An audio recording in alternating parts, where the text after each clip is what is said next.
Okay, so this is the last YouTube video I'm ever gonna make. You're not. Yeah, for sure. Like everything we talked about in the car, that's true, I mean it, and after this session, you're gonna know everything you need to know to continue to practice and get better without ever watching another YouTube video. Period, seriously. Seriously? Yeah, seriously. Are you still making YouTube videos? No, I stopped making YouTube videos like maybe 3 years ago really, but more really like 6 or 7 years ago, I kind of like made my last few video courses. For that, I was like on this constant search of like, how can I help golfers understand the golf swing well enough so that they can practice it and get better. That was the whole point of like video content. But then I came across sort of like learned and understood some information that like broke for me, and I think for anybody else who understands this information, it breaks golf instruction, like golf swing instruction. Like, you know, we're used to seeing like, you know, flexion in the lead wrist or extension in the spine, like all of these really cool and fun terms to like analyze in a golf swing or put names to and look at in a golf swing. They're all really cool.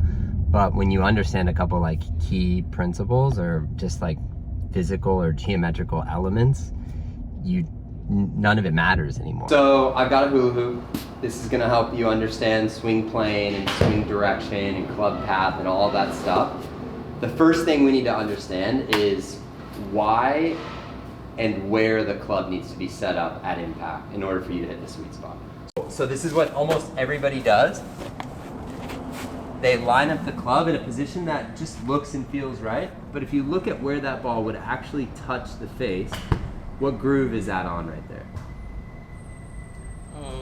Low, right? Low, right? Like maybe it's touching the second groove. So the second groove's obviously not the sweet spot. It's also not, on this club, the sweet spot's not dead center of the club. So on a pitching wedge, it's somewhere around the third or fourth groove. So like you could say 3.5 or 4 if you just want to use the fourth groove. So show me what the club would look like. How would the club need to look in order to hit the sweet spot without digging into the turf? More closed. Yeah, or more de-lofted. Yeah, right? more lofted, yeah. So the more lofted the club is, the less easy it is to hit the sweet spot. So the more forward shaft lean you have to hit the sweet spot. So right here, like I'm not standing next to it, I'm not gripping it, you're not taking a stance. But this is the sweet spot for this club. This is how this club needs to be at impact in order for you to hit the sweet spot, period. So that far in front of your body. That far, not Well, I guess some of your stances, right? Right, yeah. So you build your stance around this alignment because this is absolute. Unless you want to play with the second groove, which is really a small area on the club, so it's a millimeter away from a bladed shot. You want to play with the sweet spot, then you need to have the club aligned to the ball in a way that allows for it. And so that means the shaft needs to be leaning forward. Now, if you look at any PGA Tour player at impact, or any really good college player, or amateur that's really good, you're gonna see like 5 degrees of forward shaft lean with a pitching wedge.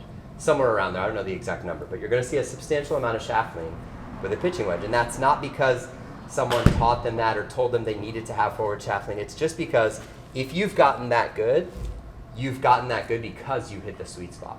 So it's almost like a not causation. It's not like if you can align to the sweet spot, you'll be a scratch player. It's more like if you are a scratch player, you haven't got, or better than scratch, you haven't gotten there by not hitting the sweet spot. You've gotten there by hitting the sweet spot. And if you're hitting the sweet spot with a pitching wedge, you're gonna have forward shaft lean. So that's fundamental number one. You have to hit the sweet spot, period. It's not arguable. Like no one can say, yeah, but you don't have to hit the sweet spot. It's like, okay, fine, sure, you can hit it. Anywhere on the club doesn't go anywhere, who knows where it goes. Sure, but you're not going to be a consistent golfer if you're not hitting the sweet spot consistently. So that's, understanding that is the first major principle. So go ahead and line your club to the sweet spot with the pitching wedge. Some more lofted. Great, so you're on it. Right now the ball would touch the fourth groove. That's awesome. So we're going to use this hula hoop as like an identifier for what your swing looks like. So it's a miniature golf swing. It's a circle. And you're obviously not like Ferris wheel, right? You're tilted to the side since we're standing beside it. And we'll just put this at a similar angle as your pitching wedge is, like 64-degree lie angle probably. So if that's the way your swing would be, like you're standing beside it, you've got your club on an angle, the bottom of your swing or the bottom of the hula hoop is, let's say, right where this line is on between the two green pieces, right? Yeah. But that's actually not the case because we've moved this thing. It's not like this. It's not straight up and down. It's now like this. So actually, the bottom of your swing is going to be where the shaft is straight up and down. And there are things you could do to alter that if you wanted to. But if you think about this like a clock hand, like at 6 o'clock, the clock hand is as far down as it's going to go, right? At 5 o'clock, it hasn't reached the bottom of that swing arm. Does that make sense? Okay, so if you're hitting the ball in this position, the club is naturally on a descending angle. You're coming down.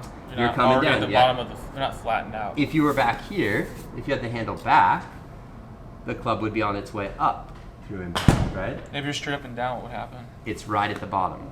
And so then you'd be hitting the second groove. Got it, I right? see now. So now fourth groove contact means the ball's going to be at that point in your arc, which means now you're actually descending naturally. You're not trying to. You don't have I'm trying to get underneath it. It's happening because It's just happening because of this alignment. This factual impact need is forcing the club to have a slight downward angle of attack and impact. What else is it doing? Because you're catching the ball at this point in the arc, is your club traveling left of the target or right of the target at impact? left. Look at this is the end. Just look at the green mark. So from here to the green mark, it's traveling to the right of the target, right? Like this angle. If Oh yeah. Right, and from here out, On the way up, it's traveling going left. Left, yeah. So on the way down, it's traveling to the right of target or into out, right? So into out swing path. If your club is on that arc, when it makes contact with the ball, it's traveling slightly into out. So the natural shot that you need to play, or that's going to most likely happen with a pitching wedge, will produce a slight bit of left spin or draw spin. This is why better players who hit the sweet spot, tend to hit a draw. So I can alter this. I could shift your whole stance line this way so that when you make contact, you're hitting it when the club is traveling straight to the target. But we'd have to alter your stance line. So we're just going to talk about being parallel to the target with your address position, which would make the club travel slightly down and from the inside or into out at impact, which would promote a draw. Does that all make sense? Okay, so that's where a draw comes from. It's not because somebody told you draws are better, or draws go farther, or good players hit draws so you should too. It's because to hit the sweet spot, the handle has to be forward with a lofted club. If the handle's forward, it's putting the ball back in the arc. And if the ball's back in the arc, the club's traveling down and from the inside when it hits the ball. Should produce Naturally a draw. giving you a side spin, giving you a draw. Right. So this is why you should, especially if you're lined up parallel to the target with your shoulders, hips, feet, whatever, you should hit a draw with your shorted clubs. Or it should at least have draw spin. And you should get a lot of backspin too, because you're catching the ball on the way down the arc. You're creating that backspin. Yeah. And you don't have to flip your hands to make backspin. You've got a lofted face that's traveling down when it hits the ball, so that's naturally going to put a ton of backspin on it. So that's pitching wedge. When you get to 7-iron, or skipping a couple clubs, when you get to 7-iron, you'll see that because there's less loft on a 7-iron, the amount of forward lean you have to get to hit the sweet spot is Less. It's less, yeah. It's less. So It's more close to the face. because the face has less loft to begin with, right? So to hit the sweet spot with a 7-iron, you need like what, 2-3 degrees maybe of forward shaft length, maybe even 1.5, something small. So it's more pronounced with like the wedge. Like you're more like this, and then if your longest clubs go up in distance, then you're coming back more. Correct. So you need less forward shaft lean to hit the sweet spot with a 7-iron, which means you'll have less downward angle of attack with the club because you're not hitting it so far back in the arc. Now you're hitting it like there in the arc, which is also less into out. So it should be less draw. So it should travel a little straighter. Does that all make sense? Okay, so now when we get to a hybrid and you line that guy up to the sweet spot, you'll find you need almost no forward shaft lean, right? So you can hit this one. It's a smaller head. It's a smaller head too. It's a shallower head, smaller head, and it Yeah. has a lot less loft. That's why these clubs are just really well designed. They work really well. They have this good amount of loft, like this line drive kind of loft, but they're short too. Imagine if that was a really tall club, you couldn't hit the sweet spot. The sweet spot would be too high for that low of loft. So if you had like a really tall club, let's say another inch taller, like a driver, then you'd be hitting on the bottom third of the club, and it'd be hard to make the sweet spot be down there. There'd be no point to making the club any taller, unless you wanted to play it off a tee. But for these clubs, most of the time we're playing them from the fairway or a really low tee. So this is hybrid. It doesn't need to be forward shaft leaned to hit the sweet spot. It just needs to be aligned pretty much straight up and down. So now, what kind of ball flight will you get if you got a draw trajectory, a draw pattern with a pitching wedge because of all that forward shaft lean, and a slight draw pattern with a 7-iron because of the 2 or 3 degrees of forward shaft lean, with no forward shaft lean, what kind of ball flight do you think you'd get? Straight. Straight, yeah.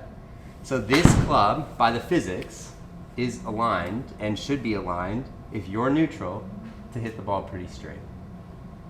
And you can use this same rule with 3-wood, 5-wood, driver, anything with no loft, you can play straight.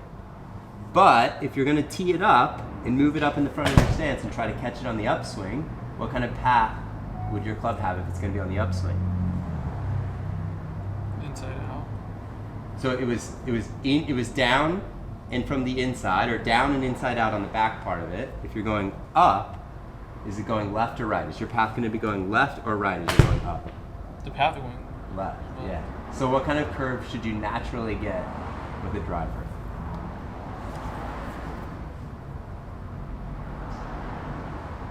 a little bit. Maybe a draw. So you're going up and to the left. So if you go up and to the left and hit it straight, it's just going to go left, right? If you go up and to the left and you want the ball to play, it needs to fade. So this is why every great player probably didn't say it. Like Jack Nicklaus didn't say, I hit a fade because the ball position in my arc and because my pitching wedge forward shaft lean and my driver no forward shaft lean and where I'm playing the ball in my stance makes it easier to hit a fade. He probably didn't say that ever, but he knew that, either intuitively or consciously. He knew that the further forward he put the ball in his arc, the more likely it was that he was going to hit, his path was going to be neutral to possibly even out to in, which would make a fade. Which would offset the. So when Tiger doesn't hit a draw with his driver, like around 3 years ago, Rory was like, I'm never hitting a draw again with my driver. Like, so many people have said, almost every great driver of the ball I can think of, John Rahm, Dustin Johnson, Tiger, Jack, Hogan, Snead, everybody plays a fade with the driver. Dustin Johnson, did I say him all right? All these guys should be playing a fade with the driver because you're catching the ball at a point in your swing where it's really hard to be traveling in to out. It's still a long ass club. It's a long club, and you're not trying to catch it on the way down the arc. You're actually catching it on the way up the arc, and on the way up the arc, the club's traveling left of target. So if we're catching it on the way up, we're traveling left. A draw would be like extremely left. You wouldn't want to hit that shot. So to hit a draw with driver, if you play the ball there and you're going to try to hit up on it, to hit a draw with driver, you have to really torque your body, like really torque your shoulders, torque your spine back so that you can hit up from the inside with driver. But that's why we don't see it on tour, is because it's a really unreliable shot. It's a really, really unreliable alignment. Because at some point you can't keep doing this. It's impossible. Yeah. But if you just go around the arc, you can maintain those alignments really long.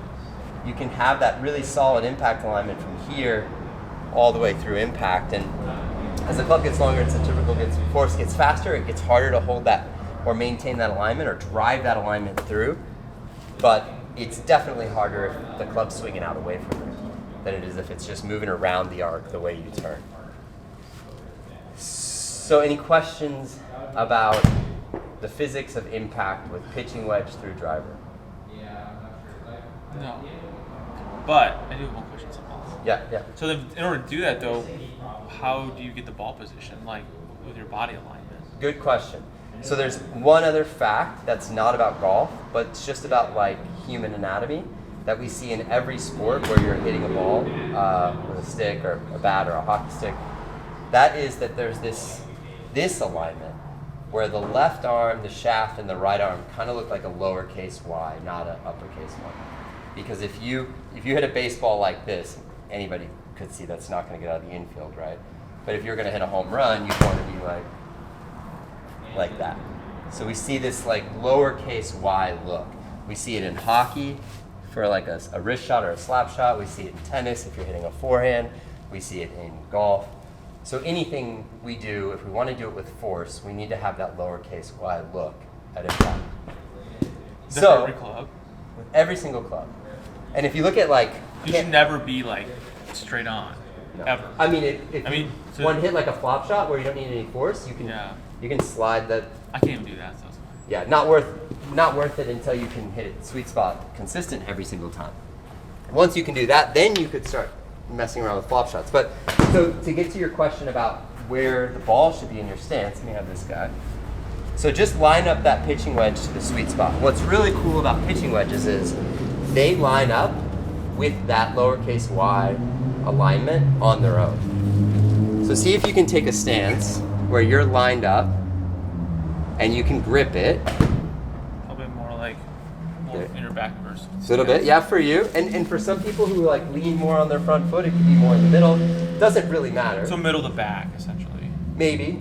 I mean, it just, like some players really drive into their front foot, and maybe they drive into their front foot because they know they need to be there. But it really doesn't matter as long as you can get the club in that position so you can hit the sweet spot. So ideally, you want to be in that position right at impact. Yeah, Why? that looks beautiful. That looks awesome. So you have to figure out then, okay, where do I need to be? So when you're setting up, you're not setting up like this. Like I this. don't. I think that doesn't make sense to set up like that, but I think, it makes sense for this shot. It's 40 yards. Yeah. So there's no point in setting up in the uppercase Y and then building into the lowercase y and then turning back through when you could just line up for impact. Early. Yeah. At impact. Like line up, be an impact, and then the only thing you have to do is turn your body enough to create enough force to go 40 yards. You want to try one? I'm gonna embarrass myself. Do one. So your intention is to hit the sweet spot, and this shot, you saw me hit these earlier, right? This is a tiny little shot if you hit it with compression.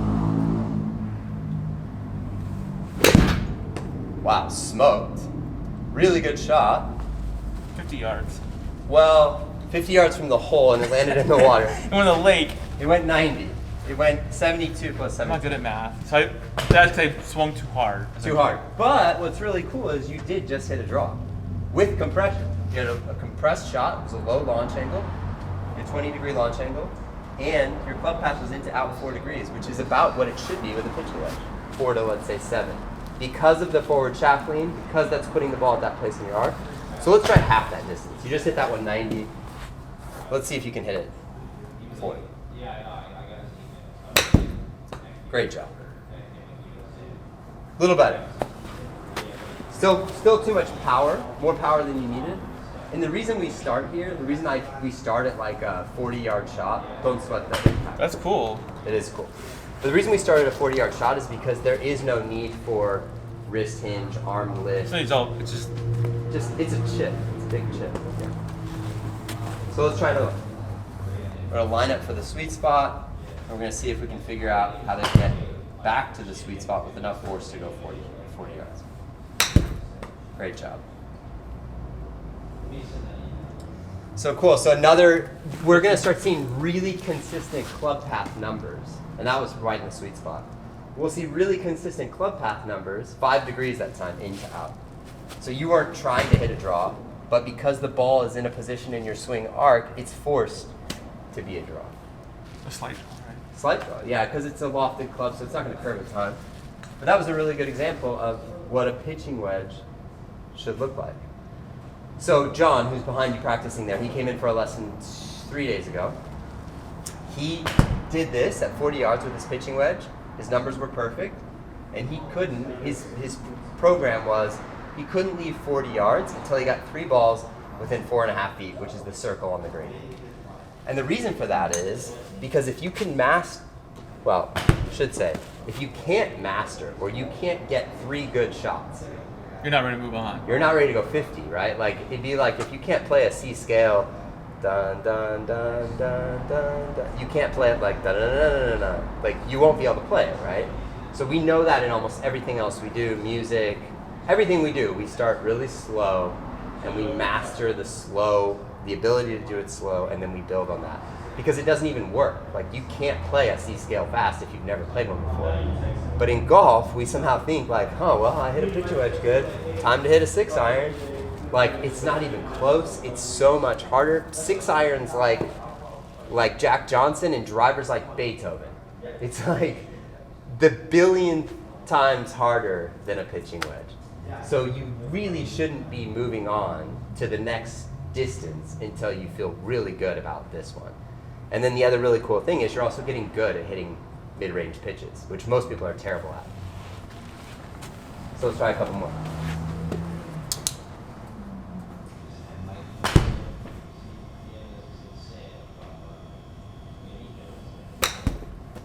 Cool, so that one we hit the ground before the ball. And we can talk about this. I mean, literally every piece of golf instruction you've ever heard that tries to get you to do better is understandable through just the sweet spot. So your club path on that one was 7.6 degrees into out. It's like 3 degrees more than the previous one, or 2.5 degrees more than the previous one. So watch what happens. Line up to this ball. Watch what happens when I turn the swing path more than it needs to be. Look how, do you see how that moved the bottom of the swing back? Oh, yeah. So the more, if you swing too much into out, your club, like if you just turn your shoulders this way, now you know your club's gonna want to hit the ground there. If you turn your shoulders, which has happened, right? So anybody who tries to swing into out, like intentionally really tries to swing into out, a lot of times they'll hit the ground before the ball because they're shifting this whole thing too much this way, and then they're gonna hit the ground before the ball. So you don't have to try to swing into out. You just line the club up to the sweet spot, and if you're neutral and just don't mess anything up on the backswing, it's going to come into out on its own. So let's try another one. Line up for the sweet spot, try to get comfortable with that position where you feel like you can hit it there. Beautiful, hit that one solid and 5.1 into out. So we're back to the exact number that it needs to be if you hit the sweet spot. So what does the percent have to be at? The degree, I mean? The path degree? Yeah, 5? Pitching wedge is around 5 degrees. And that's just because the handle's leaning forward that much, right? So it's putting the ball, like, if we're looking at it like a clock, straight up and down, 6 o'clock, you'd be hitting the ball right at the bottom of the arc, which is also right at the outermost reaching point of the club, would be the bottom of the arc. So if you put it here, you're traveling into out, and it's about 5 degrees at that point where you're hitting a pitching wedge. You can get away with 3. You could also be 6 or 7 if you shift your weight differently or put the ball in a different place in your stance. But neutral is somewhere around 4 or 5 degrees.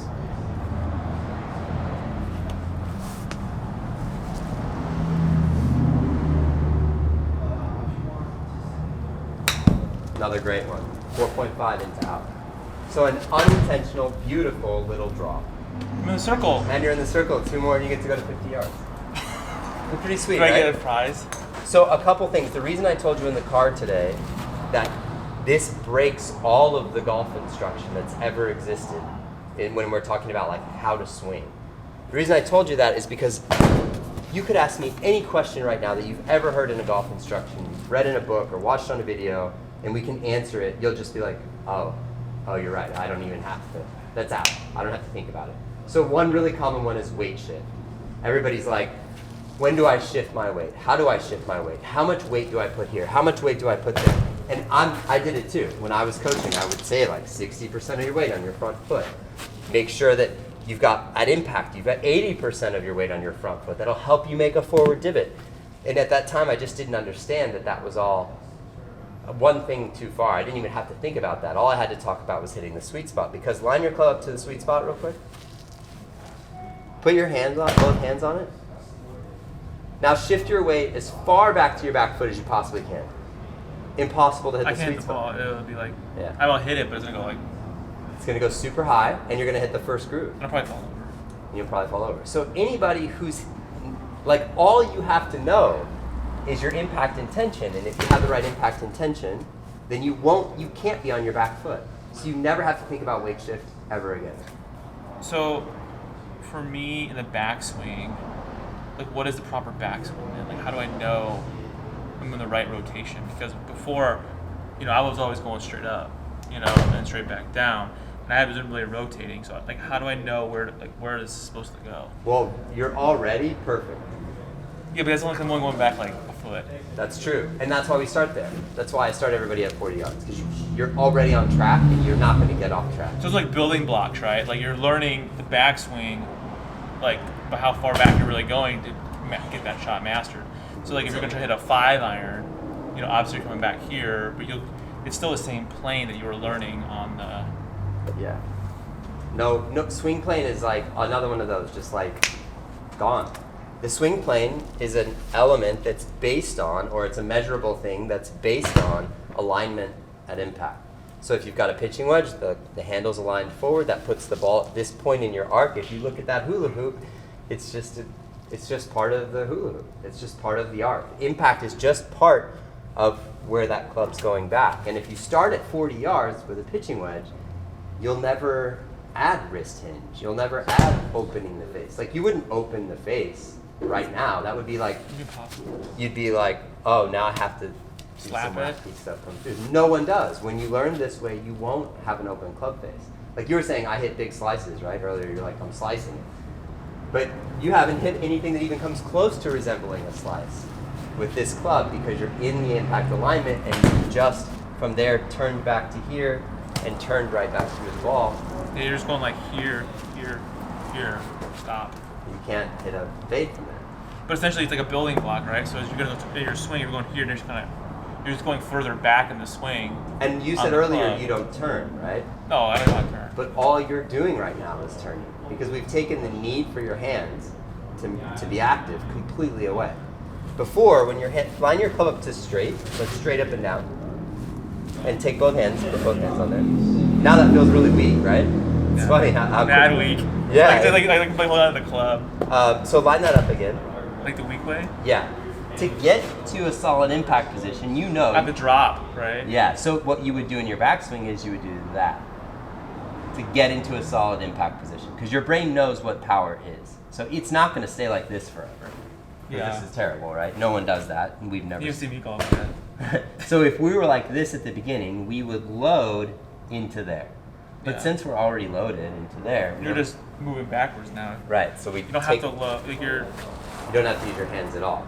So like most people set up like this, right? And they set up for their shot, and then they go, oh, I have to load, and then you're like this, and then you start your turn. And lift. Right. And open the face. So like in this zone, and here's where I'm always messing up. Like I'm completely inconsistent. Right. So if you build from here, you just build off of perfect fundamentals. That alignment for impact, the turn back and the turn through, a little more than we needed there as far as distance goes. Let's see contact wise. Yeah, maybe just a little bit lower on the face than the previous one. Yeah, I feel like I hit a little high. Yeah, try another one. So line up for the sweet spot, and your only thing you need to be aware of is that that's where you want to be at impact. And so let's just try to be there again. What happened in your head that time? What got in the way of you swinging that one? I was thinking too much of my backswing. Like, where do I go? Like, do I do this? Like, no, for real. Like, that's what I was thinking about. So that's something that you weren't thinking about when you first started. No, I'm just going on smacking. I think I just hit the ball.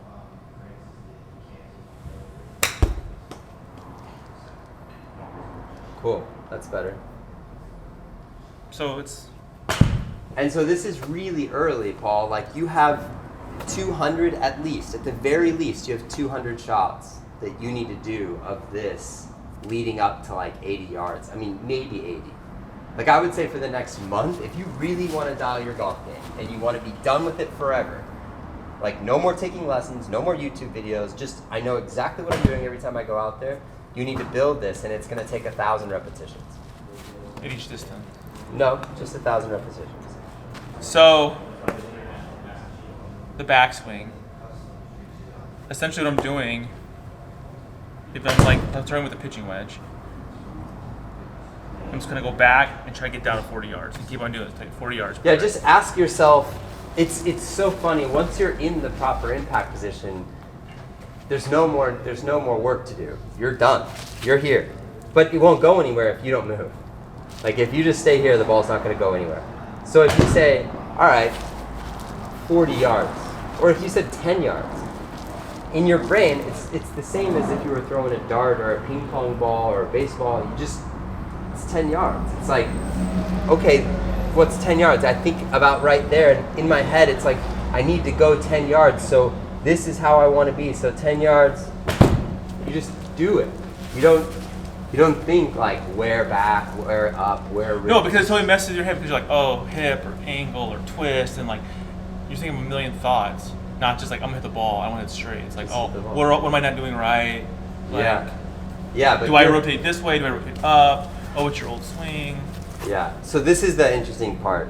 This is the hardest part. That question that you asked about the backswing really messed us up, right? You asked that question, and then we talked about it, and you're like, okay, so I don't have to think about my backswing, right? And I was like, yeah. And then the next swing, you thought about your backswing. And with the ball in the corner. You shaked it in the corner. Right. Stupid, ugly looking swing. If you watch it back on video, you're gonna be like, I look terrible.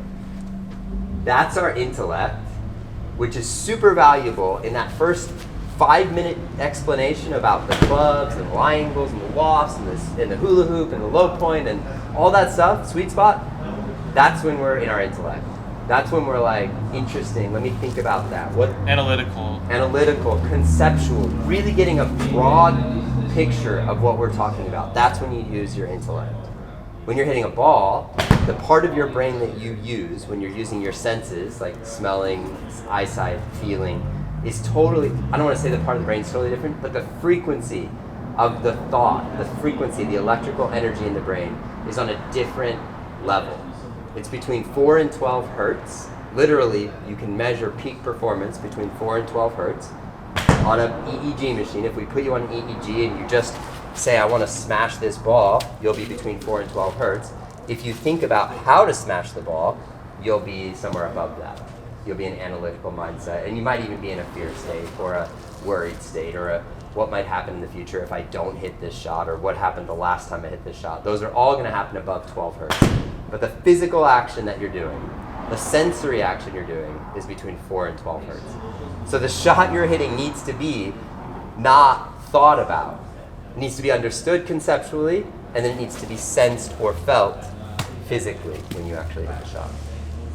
So what I was saying earlier about the 1,000 repetitions, you can't have your next lesson, you can't move on from pitching wedge until you are pretty good at pitching wedge. You can't play Mary Had a Little Lamb until you can move your fingers on the keys the way you want to in sequence. So this part has to be really good before you can move on to 50, 60, 70, 80 yards. And then once you're at 80 or 90 yards, I can literally just hand you a 9-iron and you'll make the same swing and the ball will go farther. And I can hand you an 8, the same swing, ball will go farther. And you can max out too. If you want to hit your pitching wedge 120, you can hit your pitching wedge 120 or 140. But there's a range that you have to get nailed first, where you're perfect or really close to perfect, and then you build on that. And really close to perfect is just hitting the sweet spot. If you're hitting the sweet spot consistently, you're getting the numbers as you see. So there's a problem then. If you're gonna go play golf, you can't use your pitching wedge the whole game. You can. So you absolutely can. Yes, you can. You absolutely can. If you were going to be in a concert tomorrow and you just had your first piano lesson and all you knew how to play was the C scale, what would you play in your concert tomorrow? C scale. Right. You wouldn't be like, well, I mean, I know I've never practiced this, but like, here goes Beethoven. Right? Like, you can't do it. You shouldn't do it. Now, do you want to go play golf with your buddies and like have some beers? Fine. Just accept that you shouldn't be getting great results with anything that you haven't gotten good at yet. So go ahead and try to play Beethoven, but it's going to sound like shit. You're going to lose balls. It's not going to be a good score.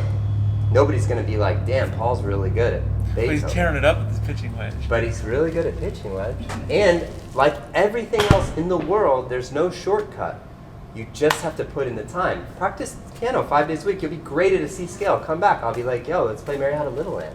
It's going to sound sick. Take that on your... You can play in the Minimal Talent show in December. I'm excited about that. Minimal talent. That's all it takes. That's all I have. That's all you have. No, but that's the point. It's that you've got to master this, or at least take the time to get really good at it before you try to introduce something that's twice as hard. Yeah, I mean, 'cause I got to think of this, and then think of going a driver, right? You have a long club. No, you have a million questions, right?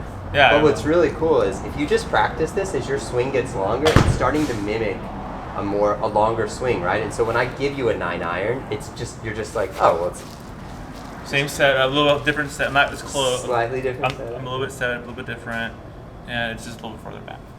That's it. I mean, at one point you're going to be hitting your pitching wedge over 100 yards consistently off the sweet spot. And when you are, then you just grab a 9 iron and make the exact same swing, and it goes farther because the loft's different. Okay, so when it comes to loft, let's say I go to 9 iron. Let's use that for an example. My 9 iron. Get it out. This is the last YouTube video I'm doing. Answer all the questions. No, it's not. Yeah, it is. Okay, so like with the pitching wedge, it's more delofted, right, to get in position. So this one, it doesn't need to be as delofted. It's about 4 degrees. This club's 4 degrees stronger already. So your pitching wedge is probably 44. So I was like this, looked like pitching wedge, we'll go over here. So like with this, it's about 2 degrees less forward shaft lean with the so knife. how do you do that? Is that with body placement? Just line it up. Just line up to the sweet spot. And you got it. So that's probably the sweet spot right there, I'm assuming. Looks great. Yeah, there you go. And then get in position, right? Uh-huh. And then that's a 9 iron. And then it's still the same motion. See, I can't even do it now. Yeah, you can't do it because the part of your brain that built the swing, like the pattern in your brain that is your golf swing, it exists. It's there. It's like there's a ball, there's a target, here's a club. I know what to do now, kind of. Yeah. To ride a bike. That's your old one. How do you erase that? You don't erase it. It's there forever if you want it. I don't want it. It'll Because slowly, I don't want it at all. It'll slowly like lose its importance and its value in your brain. It'll get like cobwebs. Like if you don't use it, it slowly starts to just become less and less valuable. But it's not gone forever. Like I can do a kickflip right now because I did 1,000 of them when I was 22. It'll take me maybe one try. So it won't go away. You'll still have your old golf swing. But what we're doing right now is we're saying, oh, the old golf swing was like really not good at hitting the sweet spot. I want to build a thing that's really good at hitting the sweet spot. And so now we have to build a thing that's good at hitting the sweet spot. So you can hit your 9 iron 40 yards also. You can use really any club you want. Yeah. But pitching wedge is beautiful in that it presets this low. It already puts you in that position. Yeah, it's really nice. See, this is my problem. I don't know when I go back. Yeah, you don't have to. You're like, what do I do now? And like for real, like I'm like, you know, I'm gonna go play today and I'm gonna be like all over the place because I'm gonna be like. So that's okay. You just have to accept that you don't know what to do after 40 yards. But what's gonna happen is after you hit 3 balls inside that circle from 40 yards, we're gonna go, let's try to go 50. And in your brain, it's literally the difference between, 40 and 50. It's like an inch. It's nothing. Yeah. It's like, oh, there's Paul right there. There's Paul 3 steps further back. It's nothing. So the difference between 40 and 50 is so small that you'll be able to get to 50 pretty easily. Then when we get 50 mastered, you go to 60. And when 60 is mastered, you go to 70. And when 90, 80, 90, 100 is mastered, you plug in 9 iron. But until then, your fingers are going to fumble all over the place. But if I go play around, I just know that like at 90, game's on. Because it's probably going to be like my old swings. I'm like, right? Right now, until you build a new swing that's consistent. So it's like literally building the building blocks of a new swing. Like you can't just be like, oh, here's your new swing. This is the rotation, and this is this. I this mean, is that. no, you can't. You get like literally to go step by step and be like ground level.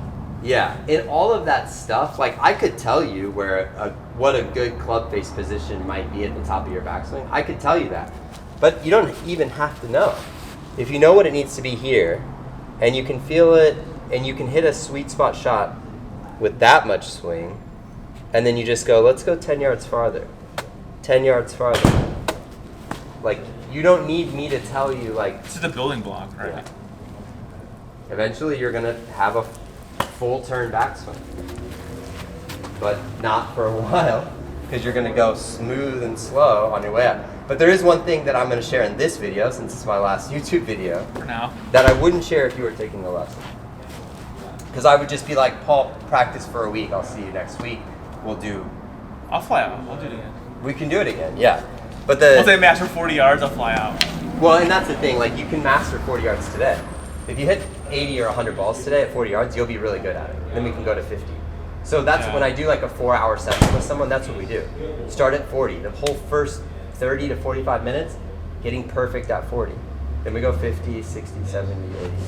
And then we have lunch. And then the next day, we go past that. We get into the longer clubs. You won't be great yet, but you'll at least understand what it is we do when we get to the longer clubs.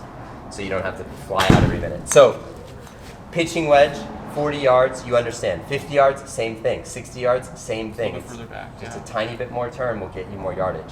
When you get to a different lofted club, the awareness for what your hands and arms need to look like in order to hit the sweet spot changes a little bit. Because as we said, we can't have the uppercase Y and hit it very far. So we need the lowercase y. But if I'm hitting a hybrid and I put myself in what feels like a comfortable lowercase y, well, right off the bat, the face would be wide open. I'd hit it straight right. That's why your club face is probably wide open on your shots anyways, because it's here. But this is power, so this is where you want to be, but that's a wide open club face. So one fix I could do is twist the club, and now I'd have a square club face. But you can see there's no loft now on the club. So this would just be a putt. It would just roll. It would be a terrible shot. So that's not it either. I have to make adjustments in my spine angle and in my posture. And ball position. So that I can hit the sweet spot with the lowercase y and get the proper loft for the shot that I want to hit. So that's why you see like tour players that impact with their driver, they're like this. Spine's tilted like 30 degrees back. Their heads, like they start here, their head at impact is like a foot behind where it was. And they've got this insane like left arm angle, shaft angle. If you're looking at like best drivers, Dustin Johnson, guys who drive it far and straight. Cameron Champ's a great guy to look at that for that. You'll see a huge angle between the left arm and the shaft. It's like lowercase y plus more. It's like wrist shot in hockey, and that's why he hits it so far and straight. Because that alignment is powerful, and when it's intact, it's really structurally strong. It won't be doing this. It'll be smashing through the impact area. So this is the alignment you need to find. You got to find yourself in to hit a powerful hybrid. And that's really different from this pitching wedge that we were just hitting. But if you look at me making the change, it's not that much different. All the alignments are the same. It's just how do So I... when you're setting up, are you setting up to be in the right ball position and impact, right? I do, yeah. Like you're not just like, oh, I'm going to line up my shot, here I go. It's like you really are trying to get lined up straight, but then also be in the proper ball position at impact. Yeah, and so this really, if it has to be in here. My last YouTube video has to have this in there. So the final piece, once you understand conceptually how the club needs to meet the ball, and you can feel it then in your body, meeting the ball properly, then we have to take that to hitting a shot. And that part is actually like the easiest but most overlooked part of any professional sport. I think they're all combined. They all have this one thing in common. Every single professional sport is that a visual, not always visual, but let's say 99% of the time, a visual intention leads the physical action. So a visual intention, I intend to hit this ball, it's going to launch at this angle, it's going to fly out, it's going to draw a little bit, it's going to land there and spin back to the hole. That's my visual intention. Now, my physical action has to be built from that visual intention. So there's my visual intention, and my physical action is, let's say this is my ball and there's my visual intention, I can see it. I need to build my impact structure, my body alignments, and my setup to fit the picture of that visual intention. And then now once I'm in position for I can track that visual intention to my physical action, I can swing. I'm in position to do that visual intention. So when you're asking how you set up, I set up,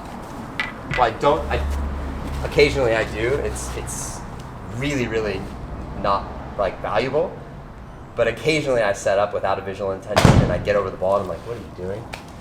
But if I really want to hit a good shot, you'll see it today when we play, I don't hit a single shot most of the time, let's say 99% of the time, I don't hit a shot without a visual intention leading my physical action. So my visualization will be having the ball fly in its way that I see matches this hole or the situation. Then my physical action, whatever club I'm using to perform that shot, is starting to it's already in my hands. I can already feel the shot I'm going to hit. I see the shot, I can feel it in my impact alignments. I'm going to align to this ball and that shot with my stance, with my hands, with my arms. I'm doing all of this, matching all these alignments to that shot that I have pictured. So you reverse engineer it. Yeah, exactly, reverse engineering. It starts with conceptual understanding of how this whole thing works, building the ability to manufacture this thing with the body that you have, and then reverse engineering The end result. So essentially, like when we're doing the 40-yard drill, it's the same thing, right? Like I'm reverse engineering. How am I going to get it 40 yards in that circle? I have to like, how am I going to? Then you start working backwards. Yes, like, yeah. And then it's going to go 50, and you have to go farther and farther. Oh back. crap! I went too far back. Okay, and then it's like, okay, now that's you're really setting up the shot. Exactly. Not like, okay, I'm gonna smack the crap out of the ball. I usually hit 90 yards. Let's see where it lands, right? Like, Yeah, never. It'd be like, it's so crazy. I think about this all the time because we have a dartboard here.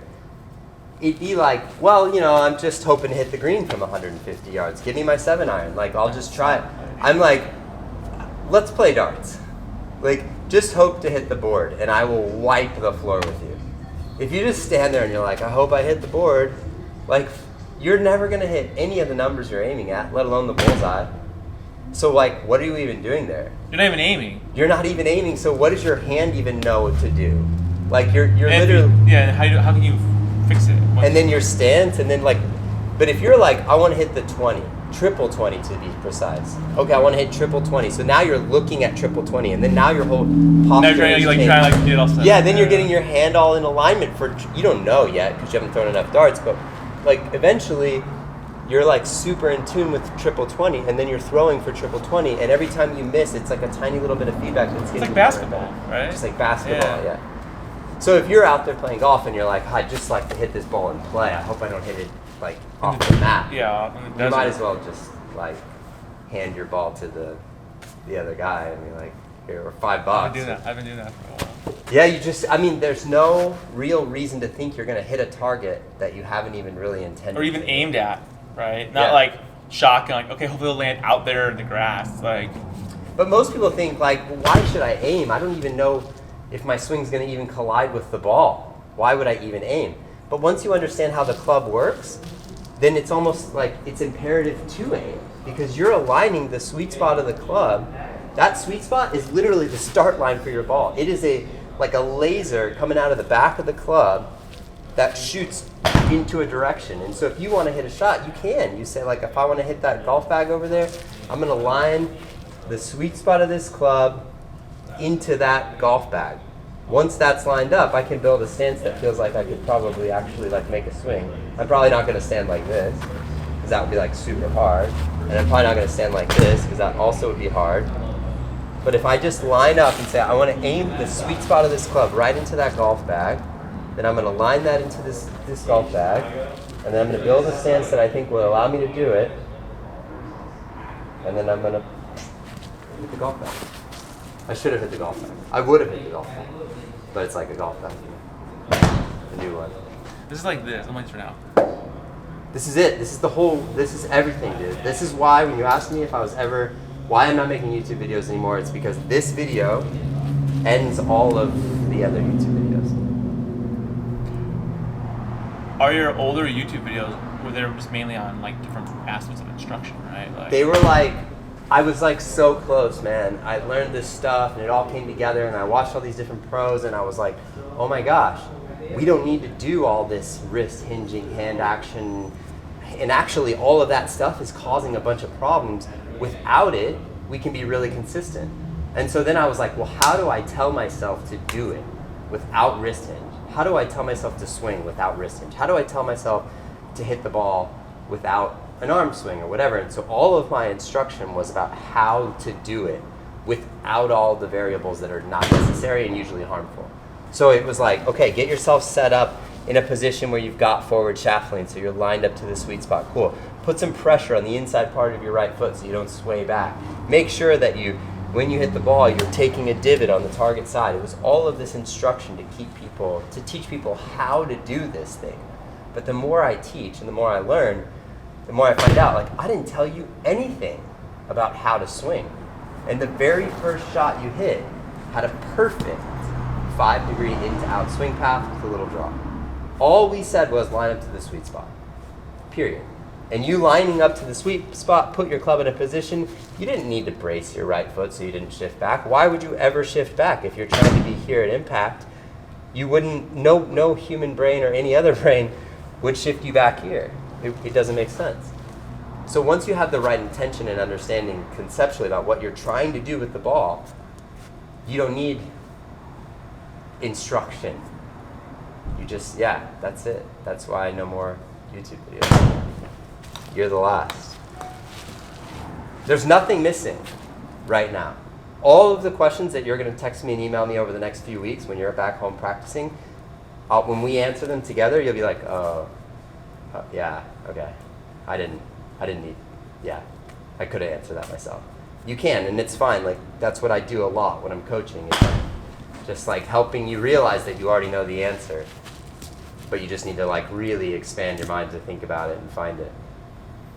So it almost becomes too overcomplicated, and then, like, I remember someone telling me like a cluttered mind always says no, right? Because it doesn't know what, like, your brain can't figure it out. It's essentially like a golf swing. You're like figuring out all these little pieces back here.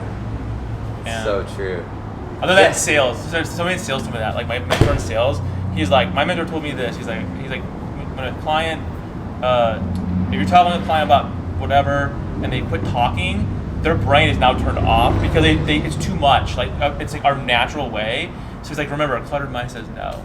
Like just because your brain can't function. And so it's like it's almost like that with golf because you're thinking about so many little facets of your swing, but you're not going to be hit it straight anyways because you're too busy thinking, oh, did I move my knee right? Did I do this? It's funny too because like what I've seen, and I can, like earlier when you hit that crummy shot, I was like, what got in the way? That was intentional. I was like, what thought got in the way? My backswing. It was like I was like, am I going too far back? Like I started like thinking about it. I knew something got in the way. Like I knew his thought. I swear to God. Got in the way. So I asked the question because I knew there was a thought that got in the way. And when I see it, I do see it. Somebody's taking a lesson and they're practicing, they're hitting really good shots, and then they hit a really crummy one, and I'll be like, what was the thought on that swing? And they'll be like, oh, you know, because on the previous one, I felt like I swung more, and I'll be like, oh, okay, so you thought something different. You intended something different than the previous one.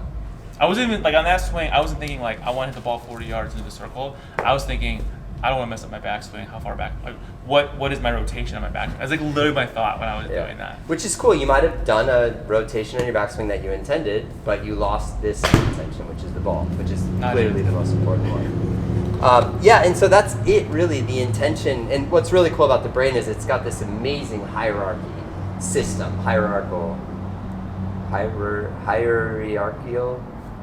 It's got a hierarchy of importance. So it will put what's most important at the top of the list. So if you say, I got to go far and straight, far will be at the top of the list. If you say, I need to hit the sweet spot will be at the top of the list. If you say, so would you say that, like, as a player, I should be focusing on every single time when I hit the ball to hit on the sweet spot? Right now in drill, while you're learning to get your body to do what you want it to do, you should be focusing on, hitting the sweet spot and getting the feedback every shot. Like, oh, did I hit the sweet spot? Did it go left? Did it go right? Did it go straight? Did it draw? Like, take in all the feedback and then aim for the sweet spot again. And then aim for the sweet spot again. Once you sort of feel like you can do that, you can start to ask the question, what shot would I like to see here? So like, maybe we're playing today and you've got a 40-yard shot and you're like, I know what that shot looks like. I know what it feels like too. Let me see if I can tap into that. So the first question would be, what shot do I want to see? Like I was talking about earlier, having the intention lead the action. The brain or the visual intention leading a physical action. So you'll be on the course today and you'll say, oh, we're 40 yards out. I know what this looks like. So you'll visualize a picture. You'll see a shot. That's your visual intention. And then you'll say, what does the physical action feel like if I were to... Yeah, that's what I was feeling earlier today. Yeah, okay, that's what I was feeling earlier today. And then reattach the visual, line up the physical to the visual, and then you're in there. And that's it. But in the beginning, it is very much drill.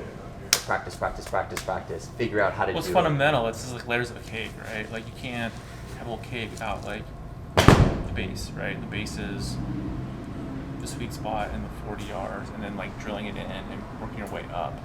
Yeah. Be able to perform the physical action you want to perform well. Then you can tie it. Then you can go use it. Then you can go, oh, okay, in this position, I know what I want to feel. I've done this before. I know how that feels. I'm going to try to tap into that and tap into it. This is your last YouTube video. I don't know. I can't think of another one that would be valuable. Well, thanks for letting me be your last YouTube video then. It's been, since I've known this whole geometry of the golf swing, about 3.5 to 5 years, something like that, I've been like not ready to produce a video because I knew it would take an hour.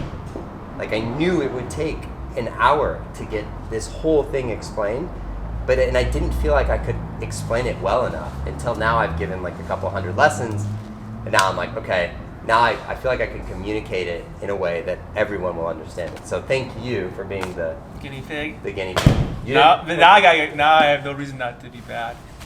You have a million reasons to be bad, dude. Like, don't feel like it. It's hot. I got kids. I got a job. But you do have a pretty obvious way of getting good. Well, I'm gonna do it, so thank you.